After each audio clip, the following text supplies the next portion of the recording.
Magandang gabi po, Luzon, Visayas at Mindanao. Isinailalim na sa state of calamity ang buong Sarangani dahil sa tindi ng pinsalang iniwan ng magnitude 7.8 na lindol nitong Lunes. 2 araw mula ng lumindol, maraming lugar pa rin ang hirap maabot. Kaya tuloy ang panaghoy ng mga nilindol na mahatira ng pagkain at inuming tubig. Mula po sa bayan ng Glan, nakatutok live si Maki Pulido. Maki! Maaari raw na magdamagan itong pagkukumpuni at clearing operations ng DPWH dahil ang target ay sana ngayong gabi ay makabiyahe na ng diretsyo ang mga sasakyan hanggang sa bayan ng Glan na na-isolate dahil sa mga sirang tulay at kalsada. Natanggal na nga yung sasakyan na nadaganan ng mga malalaking tipak ng bato dito sa boundary ng Glan. Nagdala na ng mga heavy equipment ang DPWH para maayos sa mga sirang tulay at kalsada. Nadaraanan na ang Sapu-Masla Bridge sa bayan ng Malapatan at target maayos ngayong gabi ang kalsadang nabiyak at tila hiniwa-hiwa para makabiyahe na mga sasakyan diretso hanggang sa bayan ng Glan.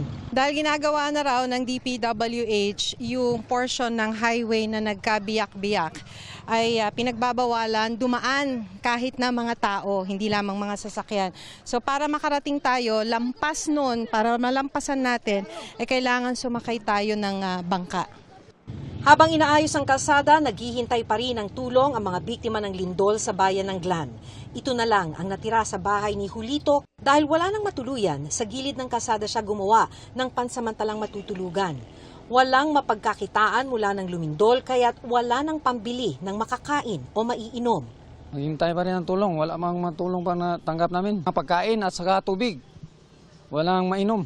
3 araw na rin naghihintay ng kahit kaunting tulong si Ronald Zubel. Gustuhin mang kumita, wala namang nag-aarkila ng kanyang bangka mula ng lumindol. Sa oras na maubos ang kanilang 5 kilong bigas, wala na raw siyang maipapakain sa 3 niyang anak. Lapit na maubos, ma'am. Kunti na lang. Yan na ang problema, may kasi hindi kami kamanap buhay kasi ganito ngayon, ma'am.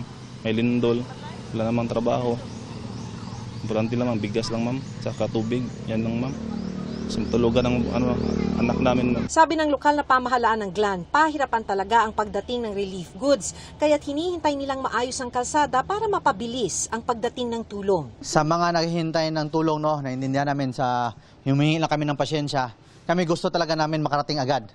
Pero naiintindihan naman natin na hindi talaga natin mapabilis kasi yung daan wala. Pero pati matitirhan, malaking hamon para sa maraming biktima ng lindol. Nasa 20 bahay yung dating nakatirik sa gilid ng bundok na ito dito sa bayan ng Glan sa probinsya ng Sarangani.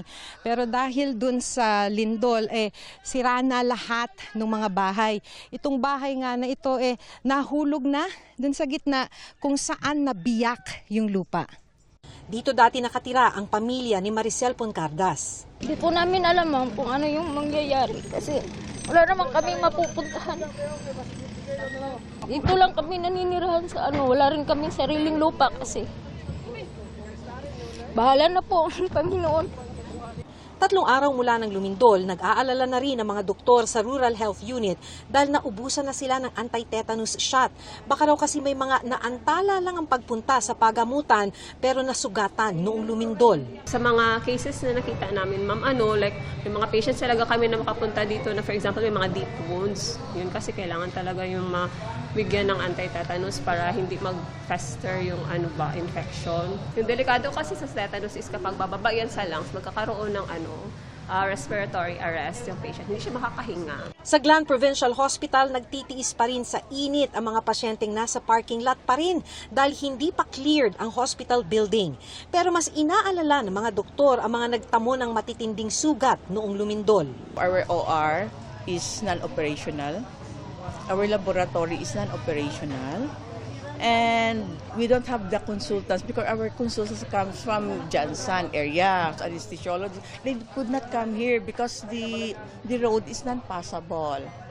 No, so these patients need to be airlifted or by sea ambulance or whatever available that for them to be transferred to higher facility.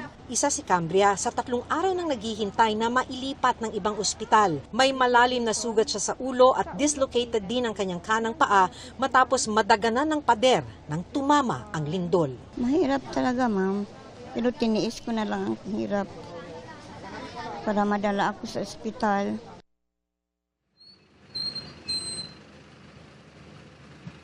Dahil sira pa ang kalsada ay gumamit na ang Kapuso Foundation ng commercial fishing vessel mula General Santos City. Kaya't nakarating na sila sa Glan nitong hapon at magsisimula ng pamamahagi ng tulong ngayong gabi. Samantala, alam nyo, kanina bago tayo umere, ay nagkaroon ng aftershocks pero sa kabila nito ay hindi pa rin tumigil itong clearing operations ng DPWH. Emil? Maraming salamat, Maki Pulido.